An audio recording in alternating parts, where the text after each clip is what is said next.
Assalamualaikum warahmatullahi wabarakatuh. Alhamdulillahirabbil alamin. Wassalatu wassalamu ala asyrafil anbiya wal mursalin. Nahmaduhu wa nasta'inuhu wa nastaghfiruh. Wa na'udzu billahi min shururi anfusina wa min sayyiati a'malina. Man yahdihillahu fala mudilla lahu wa man yudlil fala hadiya lahu. Wa qala rabbi shrah li sadri wa yassir li amri wahlul 'uqdatam min lisani yafqahu qawli. Amma ba'd. Alhamdulillah, bersyukur kehadrat Allah Subhanahu wa taala kerana dapat bersama pada malam ini. InsyaAllah pada malam ini kita akan bincang kitab Mishkatul Masabih pada hadis yang ke-158 ataupun hadis yang ke-19, yang mana perbincangan kita ini masih lagi di bawah tajuk Al-Ikhtisam fil Kitab was Sunnah, iaitu berpegang teguh kepada Al-Quran dan Sunnah Nabi SAW. Jadi sebelum saya masuk membicarakan tentang hadis ini sebagai tambahan maklumat, respon pada soalan sebelum ini, kena ada hadirin yang minta supaya saya perjelaskan. Ini soalan ni memang lepas lah berkenaan dengan isu sifat 20 lagi. Sebagai penjelasan, sebenarnya pada minggu lepas saya telah sebut, cumanya dia nak lebih jelas lagi, kerana ada setengah-setengah orang yang berpendapat bahawa sesiapa yang tidak belajar sifat 20 ni, ada, saya pun pernah dengar sebenarnya ada ustaz sebut sehingga tidak sah sembahyang dia kerana dia tidak belajar sifat 20 tu. Jadi hadirin, seperti yang saya sebut pada minggu lepas lah, bahawa sifat 20 ni satu kaedah, satu metodologi nak kenal Tuhan. Jadi kaedah ni banyak. Jadi kalau sama ada kita belajar semua kaedah tu ataupun kita pilih salah satu, itu terpulang kepada kita. Jadi tidaklah sama mereka menjadi tak sah sembahyang. Cuba dia tak fikir dari segi implikasi dia bila kita buat kenyataan, bila kita kata tidak sah. Sebenarnya mengikut kaedah syairah ataupun sifat 20 lah kita kata, dia bukan mewakili majoriti umat Islam. Kalau majoriti pun kata berjuta-juta lagu umat Islam tak belajar kaedah tu, termasuk ulamanya, termasuk umat Islam lain. Apakah semua amalan mereka terjadi tidak sah? Sahabat Nabi diri pun kita tak ajar ngaji sifat 20 ni. Itu maksudnya. Jadi jangan silap faham lah. Mana kita nak mengaji, kalau kita ada masa kita boleh mengaji belakang, mengaji belakang. Tu malak jadi sebab dia sifat 20 ke apa ni salah satu kaedah mengaji. Jadi kaedah ni banyak. Jadi kalau ada orang kata sifat tak sah itu satu kesilapan lah. Dan kesilapan itu jangan diulang acak-acak kali ya. Kau malak gitu. Itu sebagai peringatan saja. Jadi masing-masing pihak kena jaga tutur kata, kena jaga cara kita hubungi biar kita faham hak mana orang panggil usul. Dalam akidah sendiri pun dia ada dua. Hak dia panggil usul akidah, hak orang panggil furu' akidah. Hak usul ni tak ada khilaf ulama. Tapi kalau furu' tu ulama boleh berbeza. Furu' tu ngakak ni ada dah khilaf ulama. Khilaf lagi ulama ada dah berlaku khilaf lagi. Itu perbincangan, satu perbincangan ilmu. Apakah kita kata bukan bermakna dia tolak kata tu. Jadi benda-benda gitu kita kena faham mana hak forum, hak mana hak usul. Usuluddin, forum usuluddin. Dia ada pula gitu. Jadi kita kena faham. Gitulah kita. Supaya hubungan kita ni sama-sama Islam ni tidak jadi saling mencurigai. Siapa ke mereka setengah-setengah tu siapa tidak Islam. Ada juga. Ni hadirat ya. Kena nasihat lah. Kalau patut kami kaunseling, makan ni udah patut kena kaunseling. Kalau siapa pun kat tahu boleh tu tak boleh bahaya. Begitu juga ni pun janganlah kata orang mengaji sebab boleh ke mana besar pula kali juga. Kena juga kena jaga kata gitu hadirat. Ni bagi makan mi udah lagi ni bagi kita lagi. Takut jadi masalah besar. Kalau tidak berat dia tak. Kita kena ingat kedua belah pihak tu dia ada jumlah umat Islam yang berjuta-juta lah.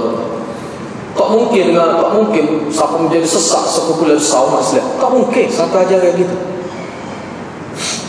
Jadi jangan berdoa. Kalau melampau duduk pihak mana pun dia tak malik. Kalau melampau.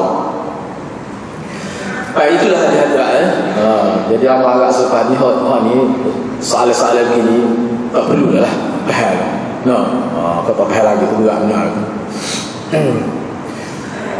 Baik, hadis ke-158 ataupun hadis ke-19, hadis ini hadis sahih.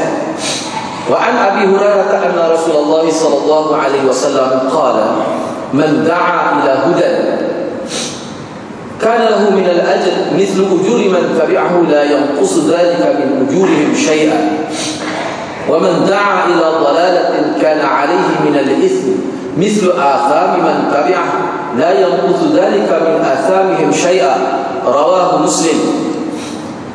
Diriwayatkan daripada Abi Hurairah radhiyallahu anhu bahawa Rasulullah sallallahu alaihi wasallam telah bersabda, sesiapa yang mengajak kepada petunjuk dia akan mendapat pahala sebanyak pahala orang yang mengikutinya tanpa mengurangkan sedikit pun pahala orang yang membuat.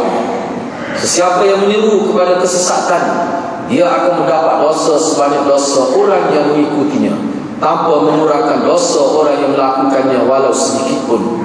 Hadis ini diriwayatkan oleh Imam Muslim.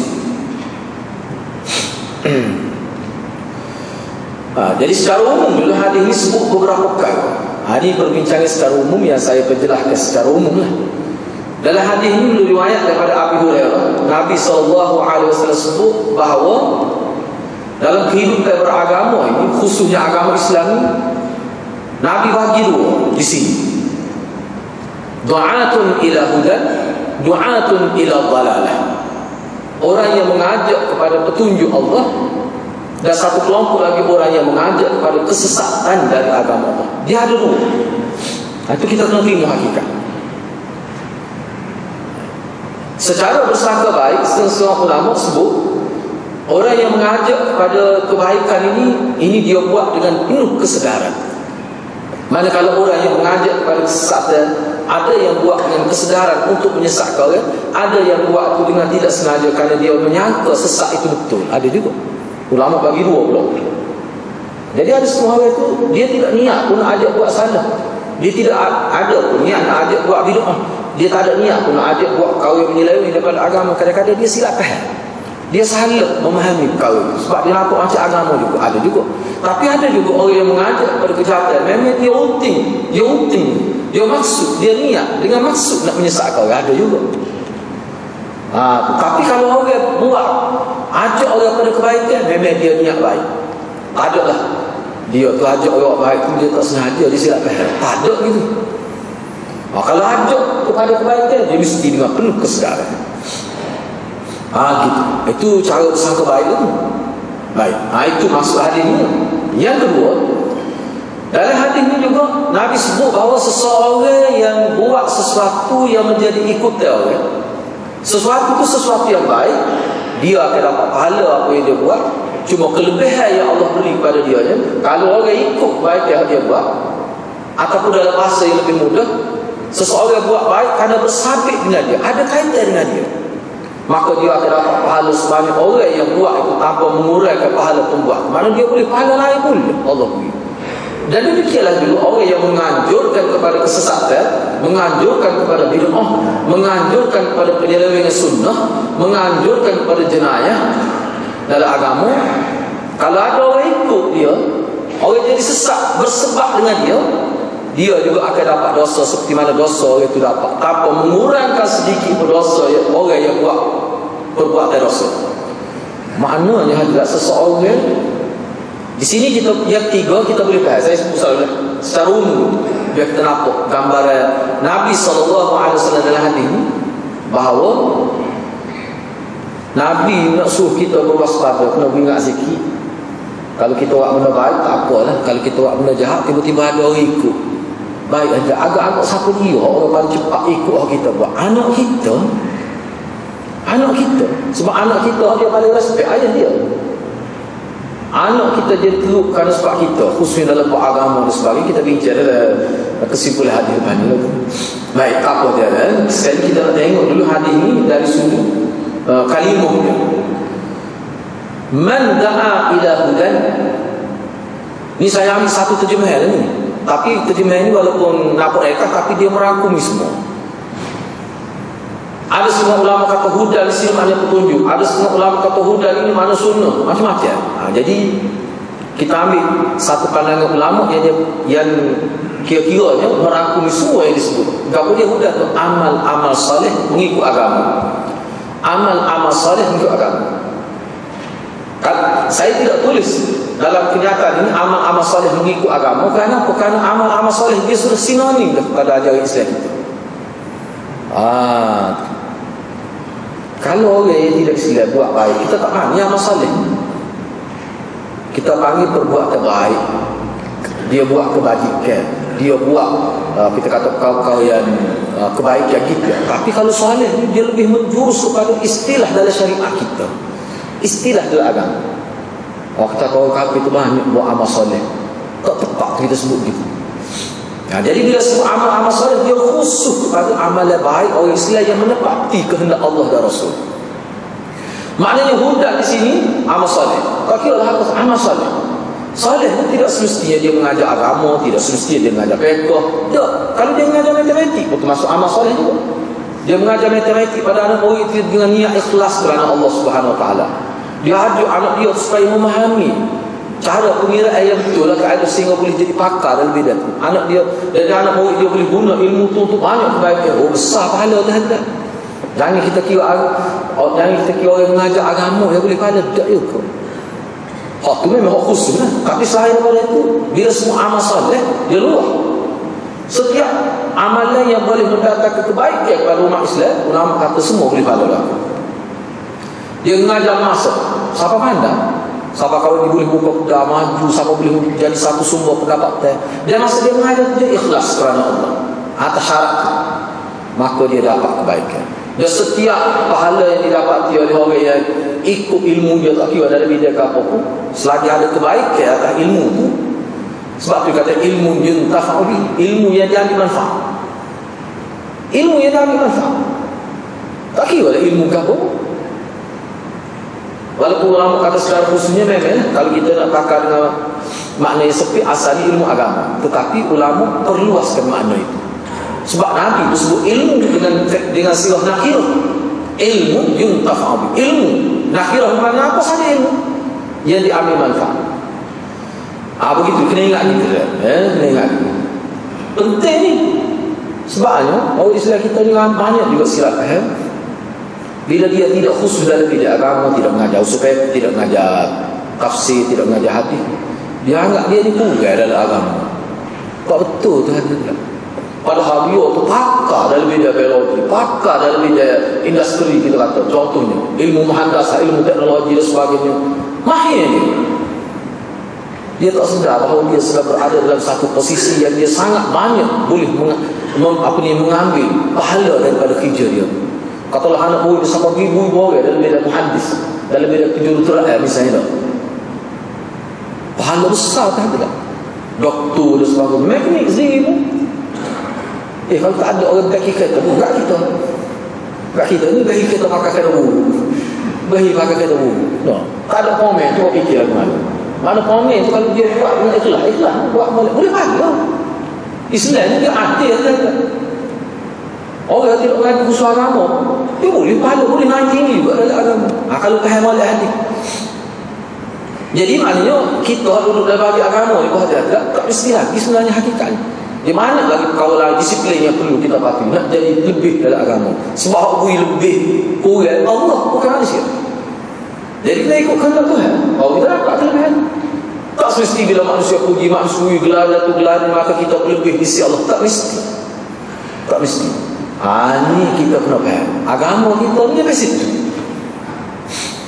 Baik, kana lahu man da'a ila hudan kana lahu. Apa maksud kana lahu? Sesiapa yang mengajak kepada amal soleh, kana lahu. Saya terjemah gini, kana lahu, pendakwah akan mendapat pahala yang lain sebanyak pahala mengajak umumnya. Kerana lahu kalau kita terima hukum Kelantan, dia boleh pahala. Kerana lahu adalah dia lahu untuknya. Kalau dia boleh pahala minal ajri. Min itu sebagai nak huraikan apa dia dapat. Dia akan boleh pahala. Dia akan boleh pahala. Sebanyak mana pahala orang buat apa menguraikan sedekah. Kerana lahu boleh. Baik. Cuma sini saya tertinggal beberapa kali. Bukan beberapa kali, satu kali. Pendakwah pasti mendapat pahala. Ada kena cantik gitu. Sebab kerana di sini dia ada makna taukid. Kerana lahu pasti dia boleh pahala. Kerana di sini dia ada makna taukid. Pasti dia boleh pahala. Pasti. Bukan kata agak-agak tidak. Ni hadiah-hadiah bagai Nabi sebut. Kita buat satu bagian contoh. Saya ambil mudah saja. Saya buat dua contoh. Dua contoh dari situasi berbeza. Kita mengajar. Kita ambil mudah kan mengajar Quran. Mengajar ikhlas mengajar. Anak murid kita pandang ngaji Quran. Dengar sebab dia pandang dia ngaji Quran, dengar sebab kita lepas tu dia baca semua. Setakat mana dia baca dia tak boleh berlaku pahala kita. Apa menguraikan pahala itu hari pahala lain. Sebab apa? Sebab dia pandang baca kita ada kait dengan kita. Kita jadi sebab dia pandang baca Quran, maka boleh pahala kita. Apa kalau dia kembali pula ilmu dia boleh hasil kita ajar dia kembali kepada anak murid dia, kita boleh pula. Hak tu Nabi sebut. Dan kalau kita tengok dalam konteks agama kita, setiap seseorang itu nak dapat kelebihan, dia ada kaitan dengan orang itu. Dia mesti ada kaitan. Kalau tak ada kaitan, tak boleh. Baru kita nak logik agama. Sebab itulah Imam Ahmad dia kata seorang baca Quran itu boleh pahala kepada orang lain dalam konteks tadi. Saya baca Quran boleh kepada guru Quran saya dalam konteks tadi, sebab dia ada kaitan kita pandai baca kerana itu. Sebab tu bila kita baca Quran tak boleh pahala orang lain. Tak boleh pahala orang lain. Malah tak perlu kita niat sedekah pahala kepada kita, dia boleh mesti. Sebab kita pandai berkait dengan dia. Tu adalah hakikat dalam hadis itu. Tak perlu sebab kita bila kita buat baik, ibu bapa kita boleh pahala. Tak niat boleh ulama kata apa sebab kita buat baik berkait dengan dia. Memang ayah kita tak ajar kita baca Quran, ayah kita tak pandai, tapi hanya kita pandai ni 10 tahun dia gendong kita di atas kelas ngaji 10 tahun. Sampai kita pandai habis sekolah ayah kita duduk atas ambil hajar. Ada kau ayah orang lain sanggup buat kita gitu. Ayah kita sanggup. Ayah orang lain dia buat kerana dia. Jadi bila kita buat sesuatu ayah kita boleh pahala, logik lah. Sebab apa? Ayah kita bersusah payah, dia ada kaitan. Tu mana kaitan. Sebab tu dia boleh pahala. Ini tak kaitannya. Itu. Jadi saya nampak gitu. Jadi sebuah dari Imam Ahmad, mana boleh pahala tu? Baca Quran boleh pahala kepada orang lain. Orang lain itu siapa? Kalau kita kata kita baca Quran boleh pahala kepada orang lain, orang lain tak kira siapa. Tak logik. Kok mana kat orang lain lah. Kayak Malaysia kat 3 juta. Orang mana orang lain. Orang lain itu siapa? Cuba berjelas. Maknanya orang lain itu orang yang ada kaitan dengan kita. Kalau kita baca Quran, mana kita pandang baca Quran ada kaitan dengan orang. Orang itu siapa? Guru Quran kita lah. Mak kita, ayah kita, guru Quran kita. Kat kita 4-5 orang guru Quran. Boleh berlaku pahala dia. Itu masuk orang lain. Jadi orang lain orang kita tak kenal mati 40 tahun tak boleh. Tak boleh. Sebab tidak ada lagi. Tu dia ada. Sebab tu ajaran ni dia cukup praktikal. Sebab dia mengajar manusia supaya berusaha. Kalau nak pahala berusaha mengajar. Kena ada usaha mengajar baru boleh pahala. Kamu kena usaha mengajar. Kalau kamu nak pahala dia baca. Baru ustaz dia ni kamu boleh tengok dalam akaun banyak semua. Dia tak mengajar apa orang. Kenapa sabar? Tidak nak sabar. Dia tak aku mana lah tu. Tak nak sabar. Tak nak sabar. Cuba fikir lah. Mana lebih lagi? Kalau Nabi ajar kau kita. Mana lebih lagi? Saya kata lebih lagi Nabi. Lah siapa lah dia boleh pahala? Kata anak murid dia. Itu acik main. Ni anak murid saya dia baca boleh demo. Dia tak ajar apa dia. Tak ada kita. Kita tu guru dia. Kalau demo boleh kau boleh. Dia tak ada kelebihan lah. Kalau ngajar demo boleh juga. Dia kata boleh tu sebab masa saya baca saya niat pahala untuk dia. Saya niat pahala saya baca niat untuk dia. Demo ingat kau bagi hebat pahala. Demo ingat lagu tu. Tak kena ada lagu tu. Mana ada dalil, kalau tak ada dalil. Jadi kalau hadirat nak pahala hadirat kena mengajar. Dia disapa orang mana? Baru boleh. Betul tak salah? Saya bimbing takut saya esok tengok kosong. Tak ada dalam akaun. Tak ada. Agak-agak tegak. Allah tegak. Ni tu kan Nabi sebut dalam hadis tu kan. Kesinambungnya pahala tu dia kait dengan usaha lagu. Tidak semesti mengajar. Misalnya kerajaan, sebagai contoh kerajaan, dia buat satu program, misalnya program pengajian lah sebagai contoh ni, program pengajian, tiba-tiba dimanfaatkan oleh berjuta rakyat dia. Hak ni lah hadirat pemimpin dapat pahala besar. Besar pahala dia dapat. Kalau 1000 orang erti Al-Quran dengan program dia mencetuskan kau, dia usaha buat, dia tak mengajar dia, tapi dia menjadi penyebab boleh pahala banyak. Tak semua orang kaya dia tu yang kerajaan buat satu program kerajaan dilaksanakan oleh pegawai kerajaan, birokrasi tu yang mungkin buat, semua boleh pahala laku. Tu cara agama nak dia ada kaitan. Jadi hadis ni mengatakan kita ada kaitan dalam perkara baik, boleh pahala tak? Boleh pahala tak? Lagu mana kita nak biar kita ada kaitan dalam perkara baik? Apa tu Nabi ajar dalam hadis ni? Ni kalau tak ada kaitan ke apa, nak boleh ke apa? Dia kata saya ni boleh pahala dia. Baik, saya nak tanya. Pak kau kita nak tanya. Loh. Baik, masa awak baca Quran, awak niat dia, pahala tu dia direct kau masuk akaun awak dulu. Kita nak tahu tu sedap, sebab cara dia bagi kenapa sedap. Kita nak tahu lah bila awak baca Quran, pahala tu pergi ke kawan ni dulu kau dia mari tahu. Nak transfer ni, masalah nak transfer pahala ni. Dia kata dia lah ni. Awak tahu mana tu bila awak baca tu malaikat catat dalam buku amalan dia. Tak catat dalam buku amalan awak, sikit awak tahu mana.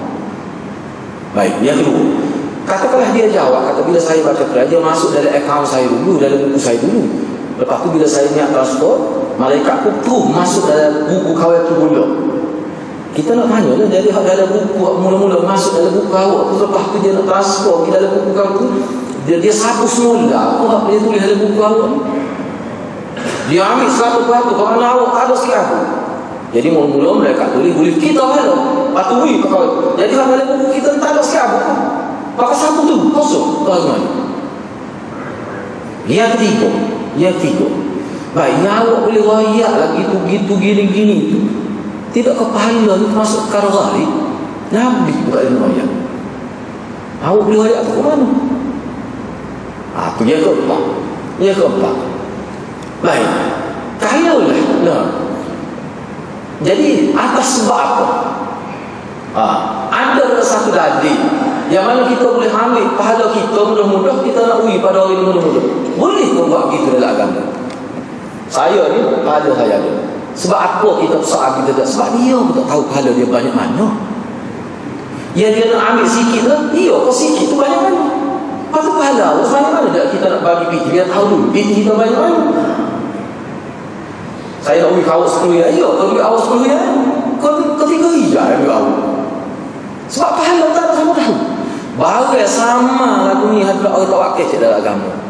Hak ni Nabi sebut dengan terang. Kita boleh pahala bila ada usaha, bila kita berkait dengan kebaikan orang buat. Sebab itulah ada hadis ni sebenarnya dia nak mengajar kita kena join, kena ada terlibat dengan kebaikan. Walaupun barulah kita boleh pahala, walaupun kita tak buat sendiri tu. Dia ada kaitan. Hak tu yang kita nak kaitan. Sebab tu kita kata kita nak buat program masjid, builah 10% lah. Dia ada kaitan 10% lah. Tuhan mana lah dia nak pahala dengan nilai 10%? Tu maksud dia adalah. Baik, agak dikit itu pandangan saya hasil pada saya baca kitab. Gitu yang kita faham. Baru lagi dah sesuai dengan hadis Nabi SAW. Baik. Min ujurihim syai'at, pahala orang yang melakukan amalan salih. Mereka adalah orang yang terkesan dan usaha pendakwah. Min ujurihim itu mana pahala orang yang melakukan amalan salih. Mereka buat kerana terkesan daripada usaha pendakwah. Jadi pendakwah tu dapat pahala daripada orang yang dia dakwah. Kenapa? Kerana orang yang dia dakwah yang kita panggil madukung tu sebenarnya memahami agama, sanggup buat amalan kerana sebab kita. Sebab tu dia dapat. Hal tu Nabi sebut. Baik, di sini kita berbincang khusus pada orang yang dapat 2 hari. Sebenarnya saya sebut sana duduk dalam lidah tu. Jadi dia pun nak masuk situ lah dalam. Tak boleh saya sebut semula lah. Yang pertama itulah pedoman dan panduan hadis. Yang pertama, pendakwah akan mendapat pahala sebanyak pahala orang yang buat baik dengan sebab hasil dari usahanya. Ulama bukan saya dia ni. Orang ni dia bisa kutip dari kitab ni. Kalau hadirin nak tengok kitab tak ada. Kulit warna hijau saja. Aku sebut warna kulit warna hijau lah. Ni jilid kitab ni. Syarah Mishkat ni. Jadi pendakwah akan dapat pahala sebanyak pahala orang yang berbuat baik sebagai hasil dari usahanya. Maknanya kita tak boleh pahala sebab usaha kan usaha mengajar dia. Kita boleh pahala kalau kita buat pahala dia baca boleh kita boleh. Sebab apa? Usaha kita. Allah usaha kita. Sebab tu saya guna bahasa mudah, biarlah kita sentiasa ada kaitan dengan kebaikan. Oh, kita dapat pahala. Ni kawan tu mati 40 tahun tu. Kita pun tak kenal dia. Kita baca Quran, kita nak wih dia. Di mana sangat pahala. Nak wih kau dia demo tu cukup berapa pahala. Demo tu cukup berapa pahala. Tanya ada kita nak apa-apa. Bagi saya lah dia. Bagi saya. Kalau kita nak bantu orang mati itu, kita bantu keluarga dia hidup. Kita bantu keluarga dia hidup. Misalnya seorang tu meninggal dunia, anak dia susah, kita bantu keluarga dia, bantu anak dia, dia jaga, kita bantu di segi keuangannya. Itu termasuk membantu si mati. Sepatutnya gitu. Apa tu Nabi ajar? Sebab tu Nabi SAW ni kalau kita baca dalam kitab berkenaan dengan sahabat, kehidupan sahabat, Allah Azza kita jumpa dalam kitab banyak ajar. Sahabat ni bila meninggal dunia, isteri dia tu orang yang ambil lagi. Apa? Padahal tu anak 10, anak 13 tu. Yang ambil jangan lah, ambil sekali dengan anak. Untung dia ni kau pilih 13 lalu. Apa tu? Sebab dia faham Nabi ajar. Jaga anak yatim ni pahala lebih besar daripada jaga anak sendiri. Orang kita, hadis orang kita, pikul bawa hidup dia tu. Itu hadis orang kita. Tebal ambil anak amal tu pikul bawa hidup dia tu. Itu cara orang kita. Itulah beza tak cara Nabi. Dah kan nak kata ayat, kalau nak kata nikah itu sunnah kan. Nikah dua ni sunnah habis tu, nak sunnah semua. Kita tanya orang mana janda paling aman, apa lebih abah habis tu. Pak klik. Waktu kena bawa dalam MPV gini. Allah nak mutu lagi ni kan. Bak wakil banyak ni. Wakil banyak pahala ni. Kalau nak pahala sangat. Satu. Tapi kau sibuk apa tu? Bawa hidup dia panggil. Pikul bawa hidup. Tengok pengguna bahasa ku. Hina nak anak yatim. Itulah dia hadrat. Ni lah kita sebab kita. Kau tak ikut agama. Jadi yang tu. Yang kedua, Allah SWT menghargai usaha baik seorang. Kenapa kawan tu buat baca Quran kita beri pahala? Allah nak menghargai usaha kita. Kenapa dia usaha kita sedikit aja dia pahala baca Quran. Dia baca boleh kita juga pahala. Tapi pahala dia tak kurang. Allah beri dalam khazanah lain untuk kita.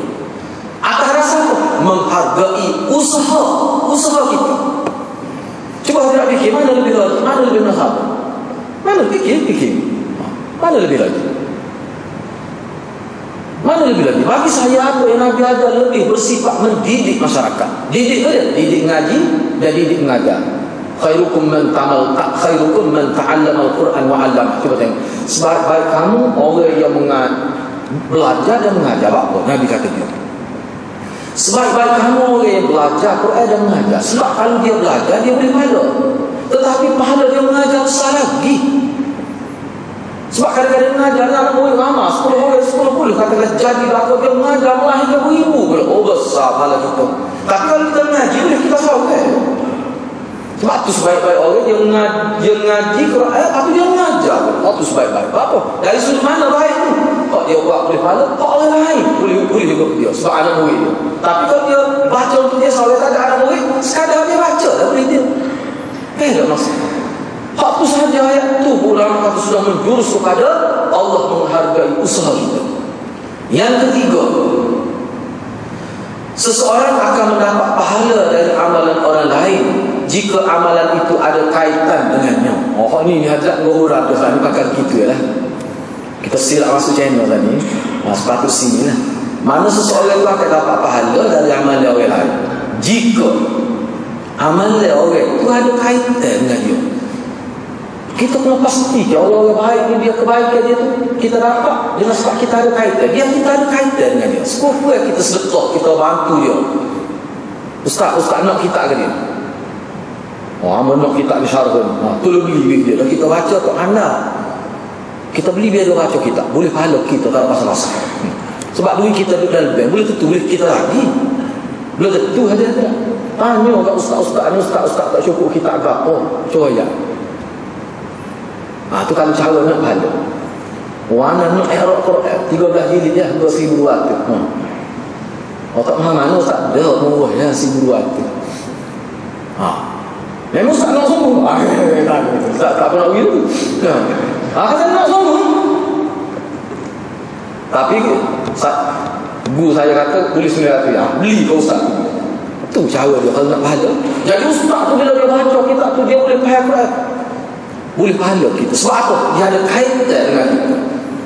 Tu sebenarnya Islam ada. Tu baru ada connection. Tu baru ada hubungan. Ini tak ada hubungan berapa kita tak kena hati-hati lembu 40. Anak dia tak kena ayah dia. Mungkin dia mati masa kecil. Enggak kita. Bila tak kena. Pelik lah tu nak menikah orang kita ni. Kita pun heran juga apa jadi gini. Cuba tengok agama Islam ni logik. Kita pun jodoh logik. Sebab ada kaitan. Dan kata saya ni bosku. Sebab apa? Ibu bapa ni setiap anak buat baik akan boleh balik bapa. Sebab ada kaitan. Paling tidaknya dia tu menjadi punca kita dilahir ke muka dunia. Tu usaha dia tu. Nak menikah ni nak murah ke?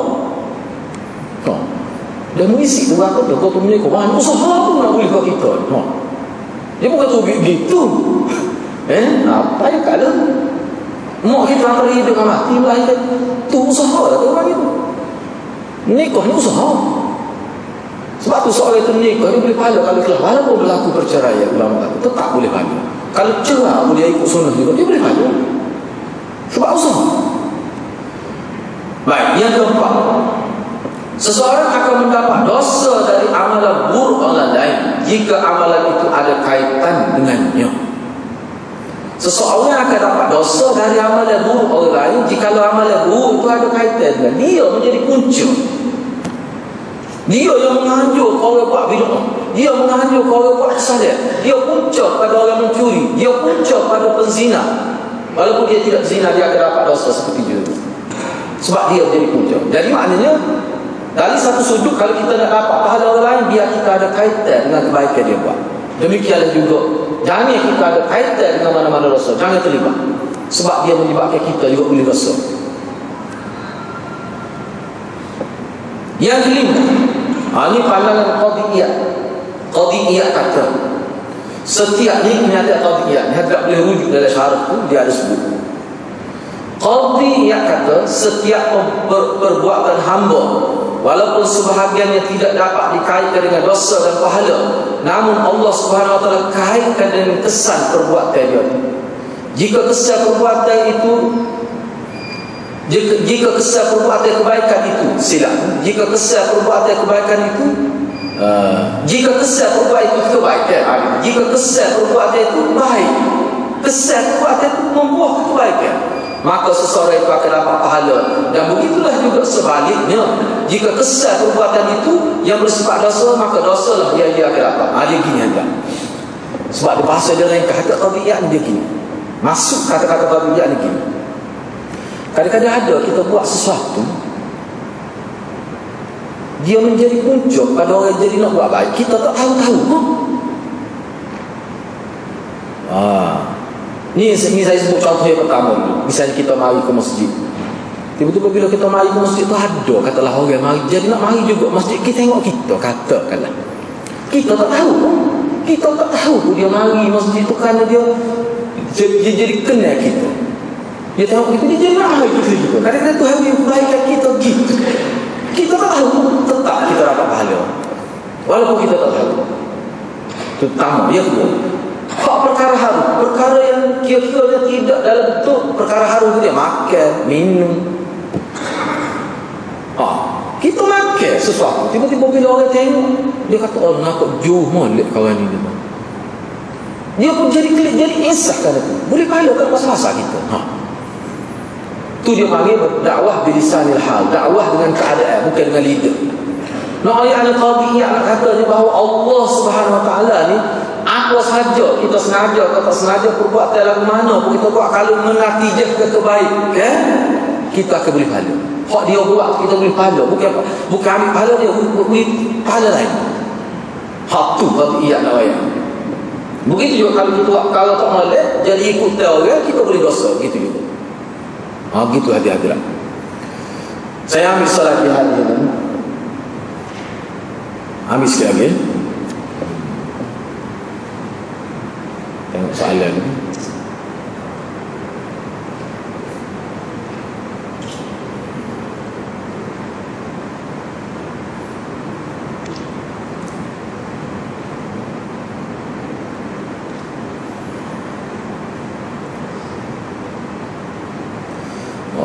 Tak apa, sebelum kita masuk hadis yang kedua ni ada soalan ni. Apakah cara kita dilindungi oleh Allah daripada fitnah Dajjal? Mohon terangkan dengan panjang lebar.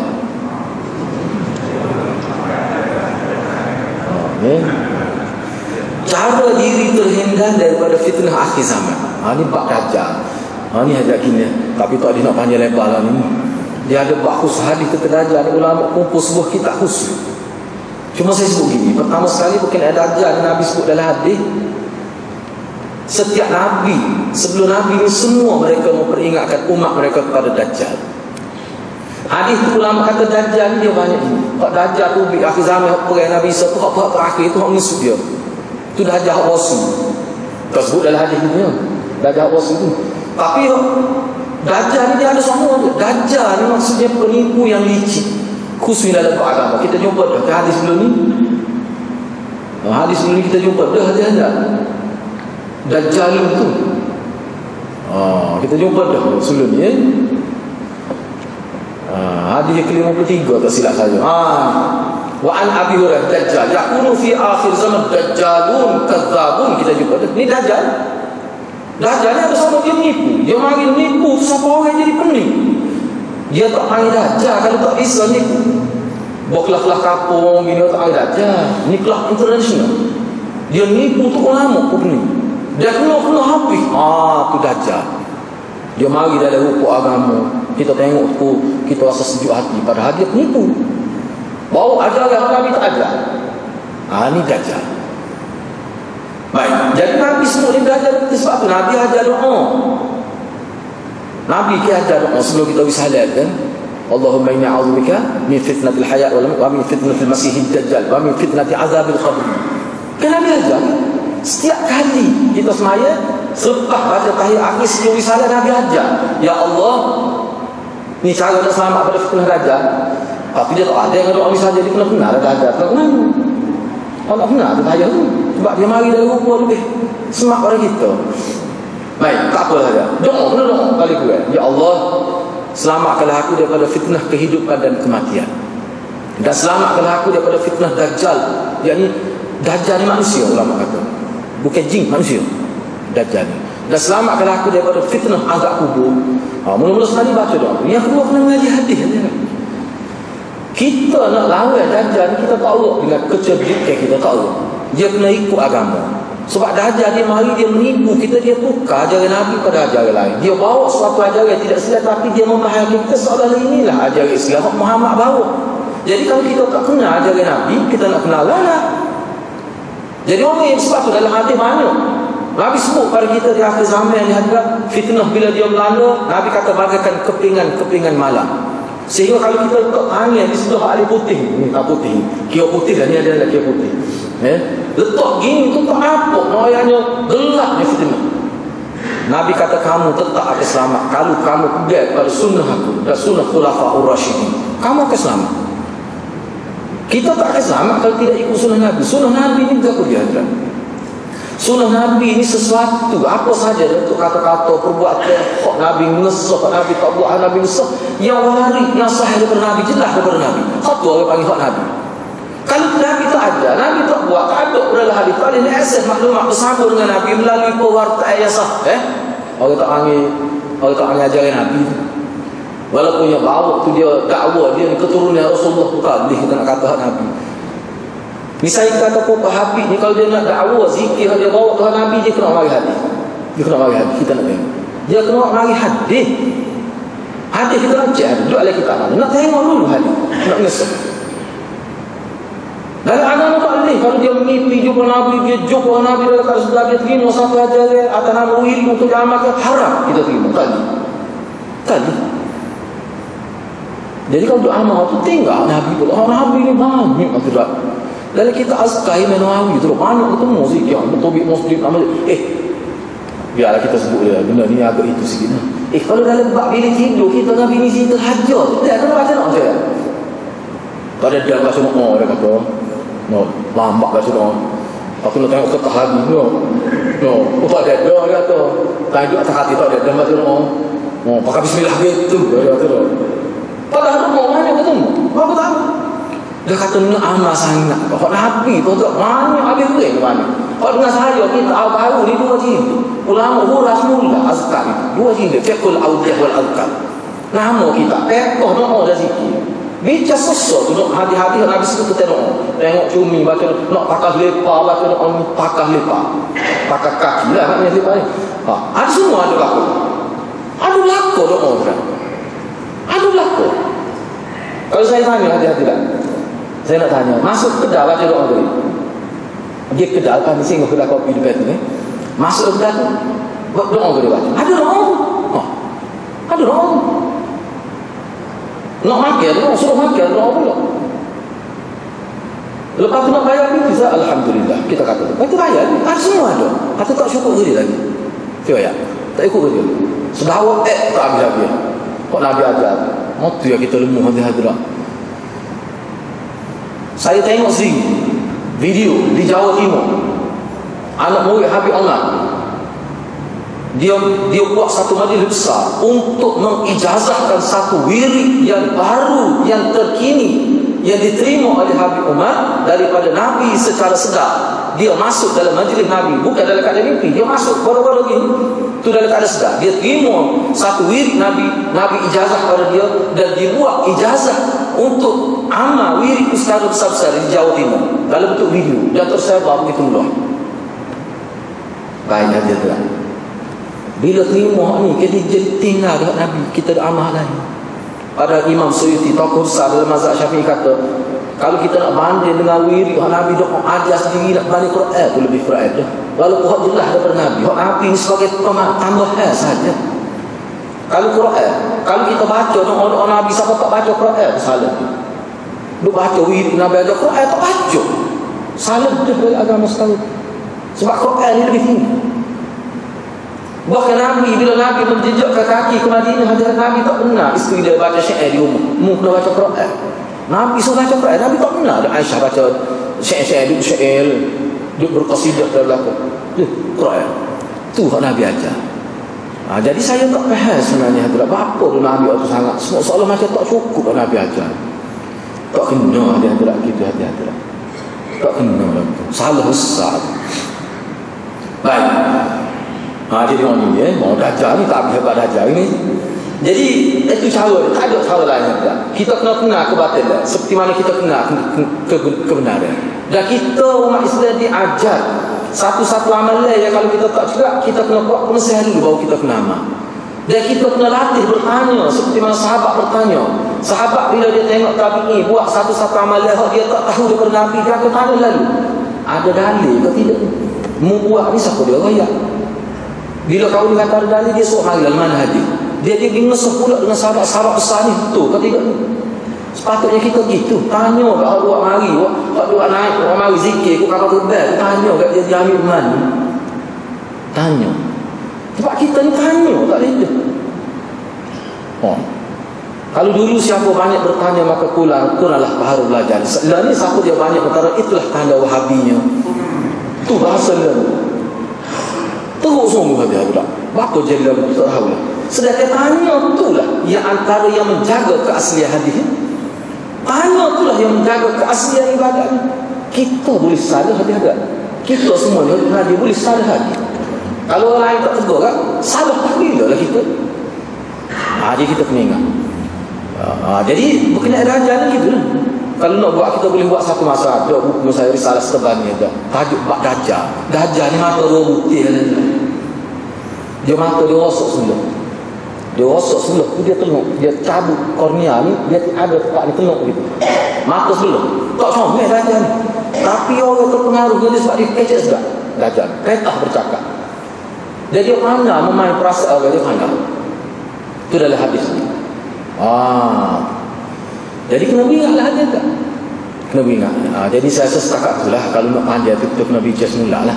Cuma pastinya kena baca doa sebelum kita risalah tu, kena baca doa. Allahumma inni a'udzubika min fitnatil hayati wal mamat wa min fitnatil masiihid dajjal wa min fitnati adzabil qabr. Baca semua tu. Luas maya boleh baca tu. Ni Hasan ni masuk kedai baca doa tu dia. Tak habis-habis ni. Klik-klik cari dia cuba, ikutlah cari mana tu. Ada dah.